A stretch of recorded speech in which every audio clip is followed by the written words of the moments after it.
अस्सलाम वालेकुम friends, this is Abdul Wahab Shah from unbox Baba YouTube channel. दोस्तों आज की वीडियो में हम क्यू मोबाइल हॉट प्रो 2 पर एसफल्ट 9 को चलाकर चेक करेंगे कि कैसी परफॉर्मेंस रहती है हमारे 11,500 रुपये के फ़ोन पर। तो चलिए दोस्तों गेम को स्टार्ट करते हैं। उससे पहले आपने अगर हमारे चैनल को सब्सक्राइब नहीं किया तो जल्दी से अनबॉक्स बाबा यूट्यूब चैनल को सब्सक्राइब करें और साथ में बेल आइकन को लाजमी से प्रेस कर लें। ओके तो जनाब यहाँ पे हमने एसफल्ट 9 को जो है रन करके रखा हुआ है ताकि आप लोगों का टाइम हम बचा सकें। तो यहाँ से हम कर लेते हैं प्ले और एक छोटा सा गेम प्ले आपको दिखाते हैं यहाँ पर एसफल्ट 9 का कि कैसी परफॉर्मेंस रहती है हमारे Q mobile Q smart hot pro 2 पर। तो यहाँ से हम देख लेते हैं, इसका वॉल्यूम फुल कर लेते हैं ताकि आपको साउंड क्वालिटी अच्छी आ सके गेम की।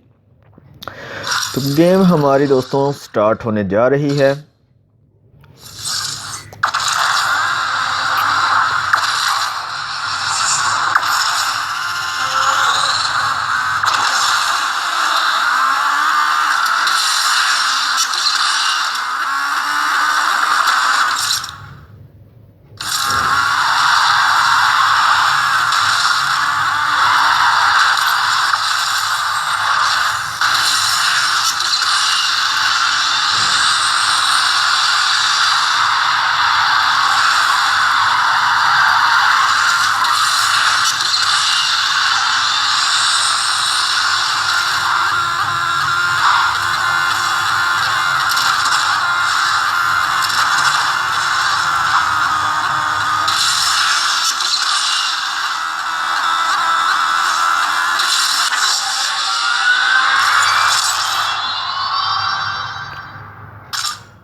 ओके तो जनाब ये था छोटा सा गेम प्ले हमारे हॉट प्रो 2 पर एसफल्ट 9 का। तो दोस्तों प्राइस टैग की अगर बात करें और इस प्राइस टैग में बहुत ही ज़बरदस्त परफॉर्मेंस रही एसफल्ट 9 की। दोस्तों कहीं पर आपको लैग या आपको फ्रेम ड्रॉप्स देखने को नहीं मिले। ऑक्टा कोर प्रोसेसर आपको मिल जाता है यहाँ पे 1.6 गीगाहर्ट्ज़ का।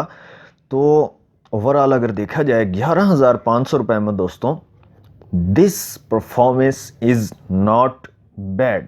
तो दोस्तों ये थी आज की वीडियो, छोटे से गेम प्ले आपको दिखाया एसफल्ट 9 का हॉट प्रो 2 पर। नेक्स्ट हम मज़ीद इसकी वीडियोस डालने वाले हैं गेमिंग की, तो अगर आप वो भी देखना चाहते हैं तो हमारे चैनल अनबॉक्स बाबा जी को लाजमी से सब्सक्राइब कर लें। मिलते हैं नेक्स्ट वीडियो में। Thanks for watching. अल्लाह हाफिज़।